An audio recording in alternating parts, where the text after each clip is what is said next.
Bonjour et bienvenue dans ce tutoriel sur comment installer le mode More Creeps and Weirdos sur Mac. Alors on va commencer tout de suite. Je précise juste que là c'est la technique pour installer le mode More Creeps and Weirdos. Vous n'aurez pas forcément besoin de tout ça pour installer un autre mode, c'est spécifique à chaque mode. C'est pas très compliqué mais il faut faire attention. Alors on va commencer, on va dans sa propre bibliothèque, application support, et on tombe sur le dossier Minecraft, qui est créé au lancement du jeu la toute première fois. Ce dossier, je vais le mettre en raccourci pour que ça aille plus vite la prochaine fois. Donc, on a plusieurs fichiers, on va aller dans le bin. On a le fichier minecraft.jar, on va l'ouvrir avec l'utilitaire d'archive, qui nous donne un fichier, ce qui est équivalent à la méthode utilisée sur PC avec cette zip. Donc on a ce dossier Minecraft avec toutes les classes, on a vraiment tout sur l'univers de Minecraft. Bon, là c'est pas très intéressant, c'est blanc. Donc ce qu'on va faire, alors vraiment il n'y a pas de méthode pour installer un mode, il n'y a pas à cliquer sur ce bouton pour installer le mode. C'est du glisser, déposer, c'est un peu de la bidouille, je suis d'accord, mais c'est comme ça que ça marche. Alors on va commencer par se débarrasser du fichier spawn list, glisser, déposer dans ce dossier Minecraft. Ensuite on va s'occuper du dossier mode loader. Alors dedans il y a plusieurs classes, exactement la même chose. On remplace s'il y a besoin. On se débarrasse du dossier pour que ça fasse propre. Audio mode. Le fichier TM, on remplace. IBXM. Encore des classes. On glisse, on dépose. On efface ça. Le dossier Pulse Code, c'est pas plus compliqué.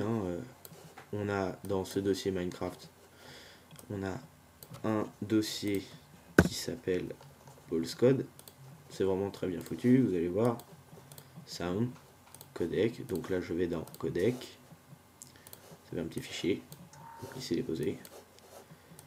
Donc du coup c'est déjà terminé pour le dossier audio mode. Vous voyez ça va très vite. Et je finis par le dossier More Creeps qui est pas le plus compliqué toujours, mais qui est un peu plus long.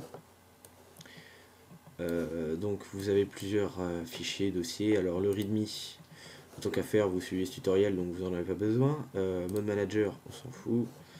Même si c'est pas faire un super fond d'écran, je suis d'accord. Le fichier patch.properties dont on n'a pas besoin non plus. Et donc on va attaquer le dossier Minecraft jar. Vous avez encore des classes, faut faire attention au dossier mob, faut pas le mettre avec. Vous avez toujours votre dossier Minecraft. Et ben vous glissez, déposez tout. Sauf ce dossier mob. Faut y faire gaffe parce que sinon ça marchera pas. Il suffit vraiment d'un petit truc, d'un petit grain de sable pour que tout plante. Vous avez ici un dossier mob. Ce que vous faites, c'est que ce qui vous reste, vous déplacez tout le dossier. Alors c'est important, faut vraiment mettre tout le dossier d'un coup. Faut pas mettre tous ces fichiers là, parce que sinon c'est pareil, ça va pas marcher. Donc c'en est déjà fait de notre dossier Minecraft jar. Je vais expliquer un peu ce que c'est que cet étonnant petit fichier maintenant.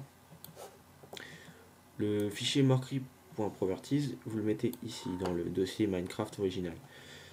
Et alors, qu'est-ce que c'est que cette icône? En général, c'est pour les trucs un peu mystiques, un peu sombres, obscurs, qu'on ouvre avec le terminal et qui font des trucs pas très nets. Et bah là, c'est propre, c'est blanc comme neige. Vous l'ouvrez plutôt avec TextEdit. C'est un fichier texte qui a été écrit sous PC et c'est pour ça qu'il a cette icône là.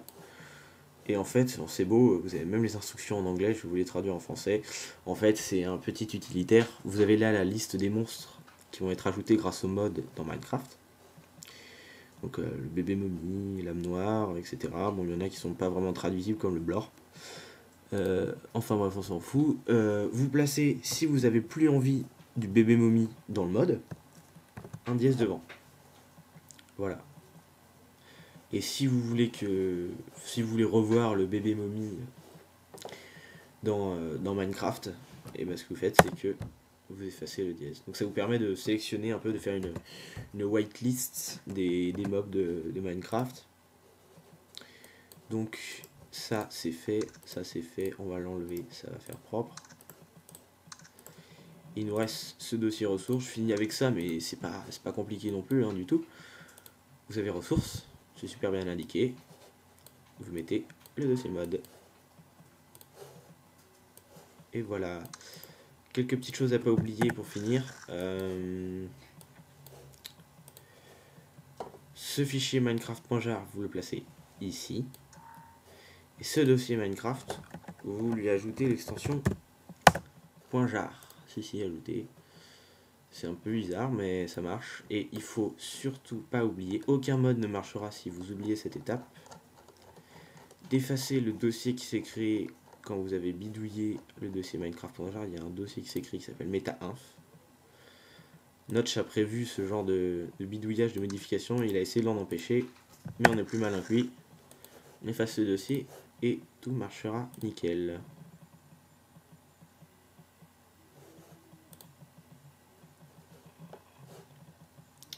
Petit test. Alors je reprécise, hein, ça a déjà été écrit dans le sujet, mais les mondes aux sauvegardes qui ont déjà été faites alors que vous jouiez pas avec le mode, vous pourrez pas appliquer le mode dessus. Il faut créer un nouveau monde en fait, il faut créer une nouvelle partie pour que le mode s'applique. Et si le terrain est plus long à construire, déjà c'est bon signe, ça veut dire que ça marche. Parce qu'il y a le mode qui est en train de tourner derrière, donc c'est bien, c'est bon. Les modes c'est chouette, mangez-en. Et donc ça devrait grouiller de vie. Et voilà. Un petit exemple, voilà, là on a un lézard par exemple. J'ai sur la whitelist j'ai mis tous les monstres, donc on devrait avoir quelques spécimens sympas pour vous montrer. Donc là on a un lézard, je crois qu'il lance des trucs avec sa queue ou qu'il attaque, je sais pas. Je me souviens pas et je veux pas savoir. Voilà, alors là on a un voleur. Alors faites gaffe parce que quand vous avez du loot, il va essayer de vous le piquer. C'est vraiment... c'est pas juste un monstre comme ça qui va chercher à vous attaquer. Il y a des persos vraiment très travaillés, comme le prêtre, preacher, ou le prêcheur, je sais pas comment on peut traduire ça, qui est complètement inoffensif, mais qui, si vous le frappez, va vous envoyer dans le ciel en fait. Et quand vous retombez, vous perdez exactement 5 points de vie. Donc c'est plutôt violent. D'ailleurs, il y a que 2 tiers des nouveaux monstres qui sont agressifs. Le dernier tiers, c'est des monstres inoffensifs comme cette espèce de cochon d'Inde que vous pouvez apprivoiser en lui donnant des graines, des céréales, je sais plus bien. Alors lui par contre c'est un peu spécial puisque si vous l'attaquez, il va pas vous attaquer, c'est vraiment une espèce inoffensive. Bon bah je vais vous quitter là-dessus. Et puis je vous dis à bientôt si je refais un autre tutoriel. Salut!